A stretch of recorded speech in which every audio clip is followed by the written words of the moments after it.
وَاجْتَبَاكُمْ، یہاں مسلمانوں سے خطاب ہے، اہل ایمان سے.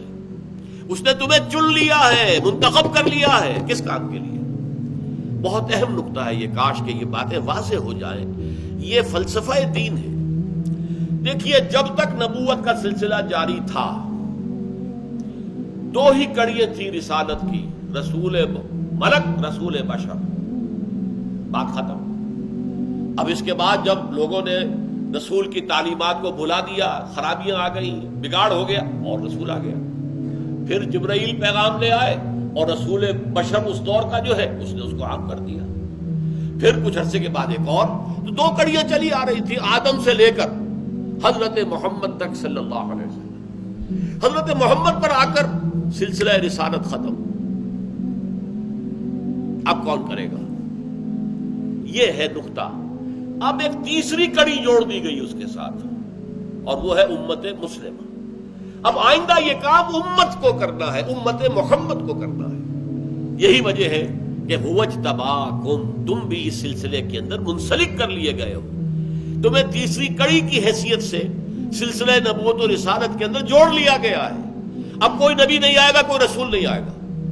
تمہارا کام ہوگا یہ کہ جو ہدایت کامل ہو گئی یہ قرآن مجید میں، اسے عام کرو، پھیلاؤ، ایک ایک فرد نوع بشر تک پہنچاؤ.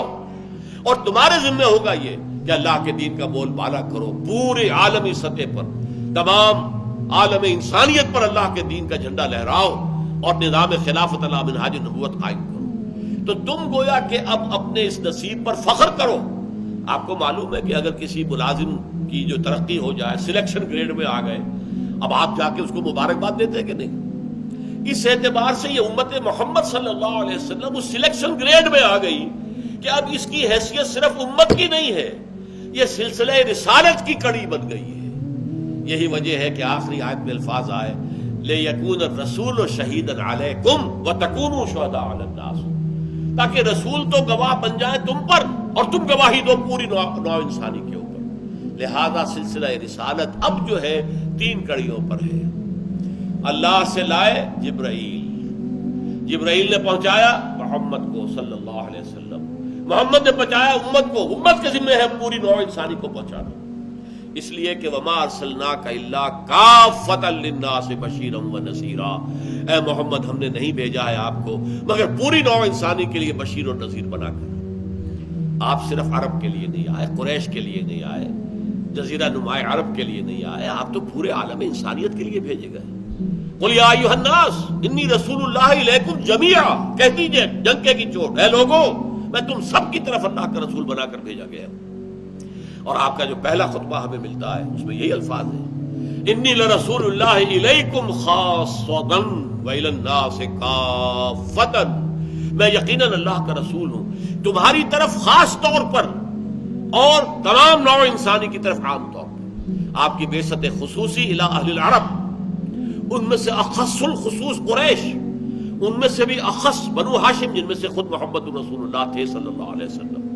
لیکن آپ کی بعثت عمومی پوری نوع انسانی کے لیے. تو یہاں فرمایا آخری آیت میں اس کے لیے جہاد کرو، محنت کو. تفصیلی گفتگو تو بعد میں ہوگی ابھی، لیکن میں نے مضمون کی مناسبت سے اسے یہاں جوڑ دیا ہے.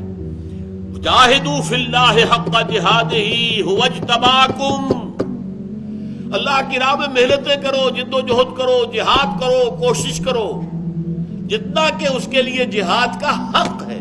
دیکھیے ایک ہی رکوع میں یا حق کا لفظ آیا، ما قدر اللہ حق قدرہ، نہیں پہچان پائے اللہ کو جیسا کہ اللہ کو پہچاننا چاہیے تھا، جیسا کہ اللہ کے پہچاننے کا حق تھا. اور جاہدوا فی اللہ حق جہادہ، جہاد کرو اللہ کی راہ میں جیسا کہ اس کے لیے جہاد کا حق ہے، جتنا اس کے لیے جہاد کا حق ہے. اور وہ کیوں؟ مبارک ہو تمہیں، تم سلیکٹ کر لیے گئے ہو، تم سلسلہ رسالت کی کڑی بن گئے ہو.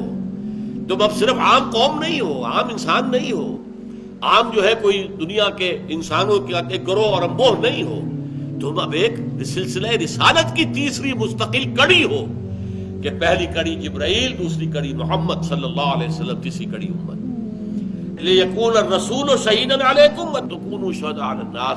اور یہی مضمون پھر آیا ہے سورہ بقرہ کے اندر 17ویں رکوع میں، وَكَذَلِكَ جَعَلْنَاكُمْ أُمَّةً وَسَطًا لِتَكُونُوا شُهَدَاءَ عَلَى النَّاسِ وَيَكُونَ الرَّسُولُ عَلَيْكُمْ شَهِيدًا. وہی مضمون صرف ترتیب کا فرق ہے۔ تو یہ نوٹ کر لیجئے، اصطفاء اور اجتباء کا فرق۔ تمام انبیاء اور رسل وہ مصطفیٰ ہیں، مجتبیٰ بھی ہیں۔ یہ امت جو ہے یہ مجتبیٰ ہو گئی ہے اب اس اعتبار سے کہ اسے بھی سلسلہ رسالت کی دو مستقل اور دائمی کڑیوں کے ساتھ ایک تیسری کڑی کی حیثیت سے شامل کر لیا گیا ہے۔